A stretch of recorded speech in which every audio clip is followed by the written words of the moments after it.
Howdy ho. Good morning. Happy Monday. Happy Monday. All right. Well, I guess welcome to another morning meeting. To the viewers out there, to the viewers. I just told Bailey I don't have a lot on my agenda today to talk about, but I did come up with one thing really fast. All right. All right. Here's something I'm curious about. So you just said you got a new phone, and so I was wondering about. I wanted you to maybe give me your top 5 apps for a phone. So you just got a new phone. I know you like. What are the essentials that I'm sure that yours copied over? Yeah. But let's pretend you had a blank phone. What were the ones that you would have to download instantly? And it doesn't have to be in order, but I would like to know the order. I'm curious. That's hard. Maybe I'll go first. I'll go first. I have a couple in mind, but go ahead. All right. First one I would have to do is Gmail. I think I am so I'm like underrated addicted to Gmail. I think people don't people like sleep on the addictive qualities of having Gmail on your phone. A lot of people talk about removing social media and stuff, but I think Gmail for me is the one that calls to me the most. That's like the first thing I check in the morning is Gmail. So to me, Gmail is the first thing I'm getting is Gmail. Then number 2 is probably Instagram because that's my second most addiction. That's probably the one that I spend the most time on because I got to see like the Arnold competition. I got to see those jack dudes, man. I'm really into musculature right now. And so I gotta get my Instagram. Number 3, it's got to be messages or something like that, I think essential. I mean, technically that one's already on there. You don't have That's true. Okay, we won't. It's all right, built-in. fair enough. But I will say, back to the mail, I don't want the native mail. I want the Gmail app. I really prefer that app to the native mail. I don't know about you, but that's my. Yeah, I would agree. Okay, so then what do I got? I only got two essentials. Gmail and Instagram. Gmail and Instagram. Got so far. All right. Next, right now, ChatGPT. I use it a lot. I do use it a lot right now. So do I. Especially for my fitness stuff. Oh my gosh, that's what reminds me. Before ChatGPT, I need my spreadsheet because I got to have my workout, and that's how I track my workout. So I got to have Google Sheets. Oh man, I'm such a Google. I was gonna say mine would be the whole Google Suite. I know that's more because if you have Gmail, you can't necessarily just use Gmail. Like it links to your Drive, it links to your Google Calendar if you don't have all of those things downloaded. So I know it's more than one app, but I would count the Google Suite it's not really fair. all of like you have to have the whole family for it to be successful. Except that the Google Drive mobile app, that sucks for me. I have the worst experience with the Google Drive app. I don't know about you. I think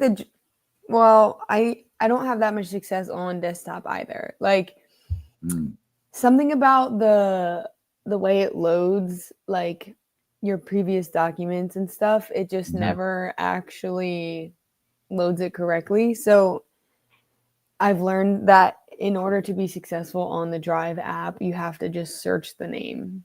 You got to know the name of the document that you're looking for. I would agree with that. Actually, that is the fastest way to make it happen, at least for me. So I mean, I guess let's say Google Suite of apps. Yeah.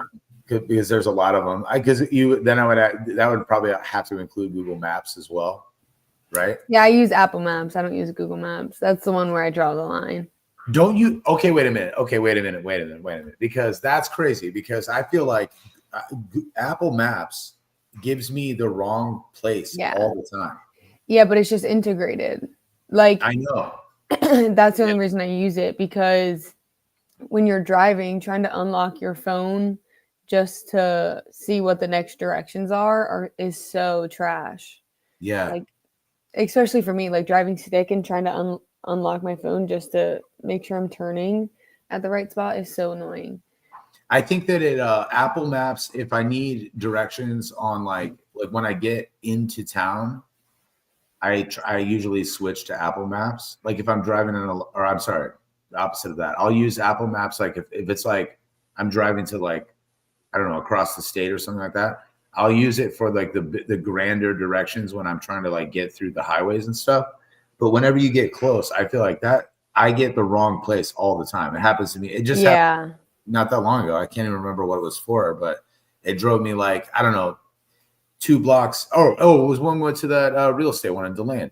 I ended up driving like at first I drove 2 blocks up because I used Apple Maps, and then I had to go into Google Maps and put it back in and turn around. Turn around because it's never that good. It's just, I agree that the actual map functions reign worse, but the integration of the functions is superior. Yeah, no, for sure. That's what Apple always has on everybody. That's how they've won since the market. Right? That's how they've owned the market, is by just controlling it that way. I am surprised though that you didn't say Spotify. I should have said Spotify. Oh my gosh. Oh, I thought that was going to be like top 2. No, it should have been. Yeah, no, it should have been. Spotify probably is like number 1. It's like, this is how it would go. Like if you gave me a blank phone, I'd be like, I don't need any of these apps. And then I would wake up in the morning, and it's like, as I, went about my day, like in pretty much the order that I just described, it would be like, Gmail would be the first thing I would be like, oh, well, I have to have Gmail. And then I would go on and just check my notifications, see how my post did yesterday or whatever on Instagram. And then I would be like, probably have to turn on music of some kind in my headphones at that point, because now I'm getting my day started.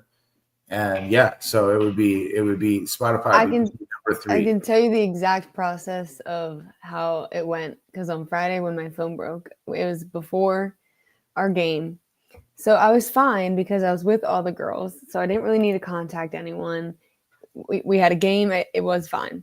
But then my thought process was, okay, well, after the game, it's a Friday night. Like I'm not going to be able to go anywhere after and get my phone fixed, which means I'm not going to have a phone until at least Saturday morning. But I do have my iPad. So after the game, I was like, all right, like I usually, after our games, I usually post a post-game graphic, submit our stats, XYZ, all these things. I get on my iPad. I'm not logged into Max Preps. I don't have the right Adobe app on my phone to even make the graphic to post on the Instagram. I don't have the Instagram logins. I don't have Canva login on my iPad. So because I needed all of this lacrosse stuff, I technically would have in that moment needed GroupMe downloaded to talk to the girls after the game. I would have needed Adobe. I can't remember the actual name of it right now. I would have needed Canva, and then I would have needed Max Preps. But if it was just a regular Friday where I didn't have a game, it probably would have just been Gmail, Spotify. Well, actually, no. Spotify is a no because I technically have Apple Music too, so I don't need to download Spotify. So I wouldn't have been that SOL. But Gmail, Canva, probably would have done Max Preps. Facebook and Instagram. Those are probably my 5. So you're a Facebook user? Do you go on and you check your Facebook a lot? Well, Facebook is also, we have a lacrosse group on there. So like that's how I talk to like a lot of the parents sometimes is like last minute updates get posted in there, that type of stuff. But I am a avid Facebook user, contrary to most people. Honestly, which like the high school girls now, like none of them will touch Facebook. But I'm trying for them to learn, like, once you move away and like leave your hometown, but like want to stay connected with like adults that you knew from like your younger, hi Titus, like that's when you'll get Facebook. Like, yeah, they don't get it yet, but they will. I think that it's like it's sort of like when I was probably about, I don't know, when I was a teenager, there was this group. Do you know the Spice Girls? Mm-hmm. You know who that is? So the Spice Girls, they were pretty popular or whatever, and there would be like this, overwhelming urge to not say that you like the Spice Girls. Like people will be like, "Oh, I don't like the Spice Girls," or whatever. They're, even women and stuff, they'd be like, "Oh, they're just, whatever, so lame or whatever." And I remember always thinking like the overwhelming evidence is that somebody's out here liking the Spice Girls. Yeah, someone's listening. And I've always been, pretty in touch with my feminine music taste. So I always, was kind of public about liking Spice Girls, but most people never did, I don't know why. I can't remember why I started saying that story. What did I have to tell you about the Spice Girls? I don't remember. I'm distracted. About Facebook. Not everyone wants to. Oh yeah, Facebook is like it's like the Spice Girls of social media. Of social media. I think everybody totally uses it all the time. And they pretend like they don't. They're like, "Oh, well, I only use Instagram." It's like, yeah, no. We'll see. It's cool to hear someone at your age say that, because I feel like everyone's always like, "Facebook's dead." No, it's not. No, it's not. If I'll tell you what, on Facebook right now is where I get the most sucked in to reels when I don't mean to. Really? Like, I don't. That's where I use Facebook for a very specific function. So that's almost where I get my local news, the Viera community or satellite stuff. That's who I follow on Facebook. I want to know what's going on in my community on Facebook. That's where I kind of use that for. So what happens to me is I go on for something like that. I go on because of a business event that I'm trying to RSVP for, or something to that effect, or to see a post from family. And then when they have that preview of the reels, that they get me, they're so good. Preview, they know me so well. Yeah. They can hook me on either it's the loop of that beginning. Yeah, the one, whatever 1 second they choose, Facebook knows me so well. It knows which ones I'll pick. And whereas on Instagram, I don't get accidentally pulled in nearly as often as I do for me, at least on Facebook. And I think it's just because of the overwhelming amount of data that I've given Facebook over the. It's just funny because I feel like mine's the exact opposite of that. On Facebook, I know when it's trying to target me with an ad, and I specifically don't click it because I know that once I click that, all of my ads after that will be all revolve around that. Yeah. Or all the suggested reels will be all about that. So I try to not feed it information so that it can't get to know me better. That's funny. I mean, that's advice I used to give to people early on in social media, was to realize that it's an algorithm and feed your algorithm appropriately. If you don't want, it used to be this thing where guys would come to me and they'd be like, "How come there's all these dancing girls in my feed?" And I'm like, brother, because you've been watching them. It works. There's not dancing girls in my feed. If anything, it's dudes flexing. So, sometimes you can play the algorithm. You can know that it's watching and give it what be aware. I mean, even on Instagram, I do that because I like my explore page on my personal account, so I don't like to search things that are gonna mess up my explore page. So I'll go to one of my other Instagram accounts and search it up on there so that it doesn't mess up the algorithm of my explore page. I like it. So that's why Next Level has all those. No. Yeah, if there's any weird things on there, just know it was probably me. Yeah. It's I sometimes use them videos. As my. It's actually my burner account, really. Nice. Yeah, everyone's got to have those. You got to have at least one or two secondary Instagram accounts just in case for proper algorithmic searching, and maybe stalking. It's for research purposes, obviously. Yeah, indeed. Also, do you follow any dog Instagram accounts? I follow one. Actually, two. I follow two because I follow Titus's. Oh, you do follow Titus's? Oh, yeah. Nice. But I follow one where they put things on the dog's head. That's about it. So I've been trying to do all my my French bulldog viewing through that account, because otherwise, my algorithm gets completely taken over. But that algorithm is crazy. Just if you indulge your most cute dog fantasies on your algorithm, like, and then you get all of these like just the cutest videos on the internet. I can't even believe the dog videos that exist are just insane, especially when you're talking about like French bulldogs or any kind of like bulldog family. Those ones are so cute. There's this one where there's like it's like a full grown dog, but the person has hands behind it, and he's like pretending to eat. And I've watched, I don't know, an embarrassing amount of those videos, or more officially, Titus's Instagram account has watched a lot of those videos. Titus, actually, not you. Yeah, exactly. I've watched easily 100 minutes of that dog pretending to eat with human hands. It's fascinating. It's crazy. I'm just like, I love it. I love it so much. That's what keeps you entertained. Yeah, exactly. I'm a simple man. I don't need just dog videos. Dog videos in the gym, and you'll be good. Yeah, exactly. My speaking of which, something I wanted to talk about before. I took a tour of that new EOS gym, and they actually did a couple marketing things that I thought were so freaking smart.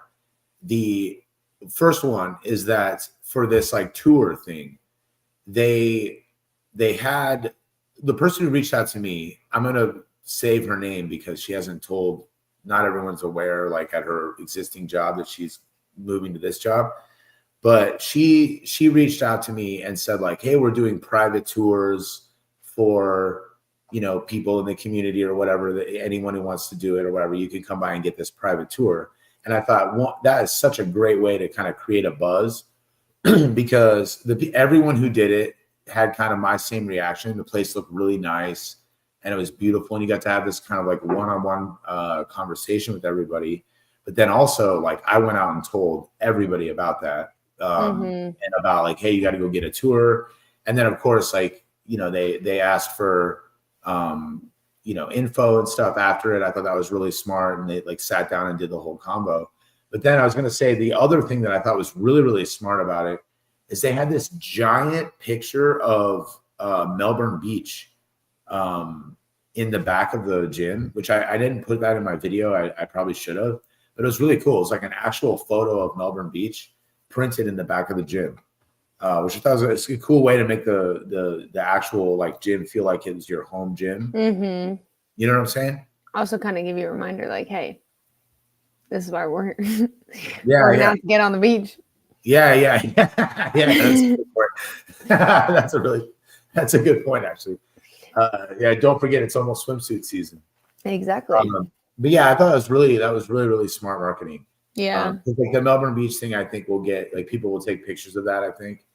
And I thought they just cared enough to make it localized. Like, sure, it is a chain, it's a corporate, but also like they want to get involved in this community. So exactly. I mean, to whatever degree they really want to, but at least they want to look like they do. Yeah. Just as good in so many other cases.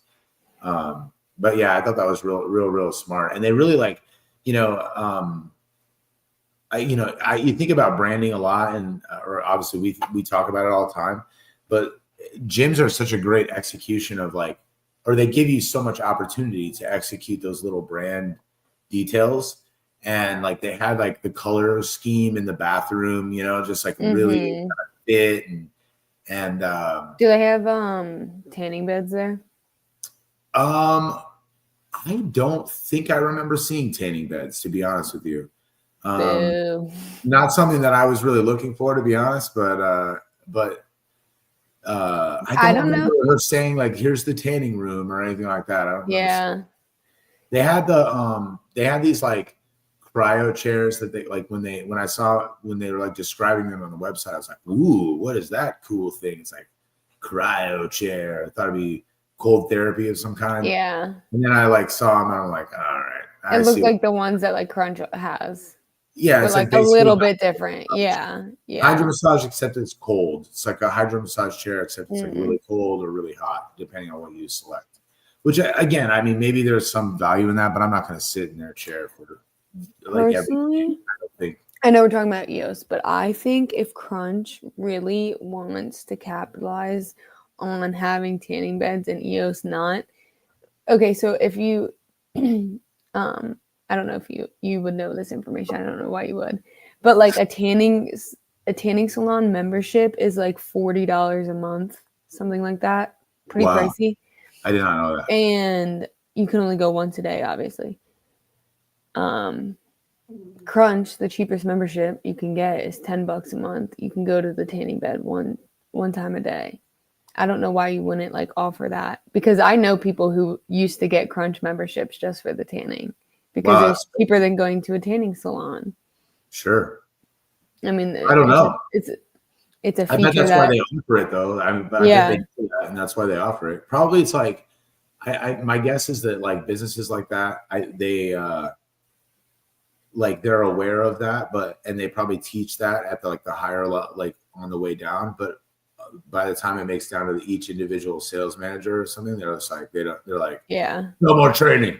Well, I want to assume that like at some point in time, because I mean, Planet Fitness has them. Mm-hmm. Planet Fitness has always had tanning. I'm trying to think of what other gyms have had tanning. One thing that EOS has that was really, really cool, I thought, was they had this outdoor training area. Oh, yeah. That sounded like, and it's all like, it's all screened in. So you're still like, it's like, you don't have to worry about bugs really or anything. Yeah. And, I mean, to be honest, there's nothing, like one of the worst pains is going to the gym in the summer and you walk in and it's freezing cold.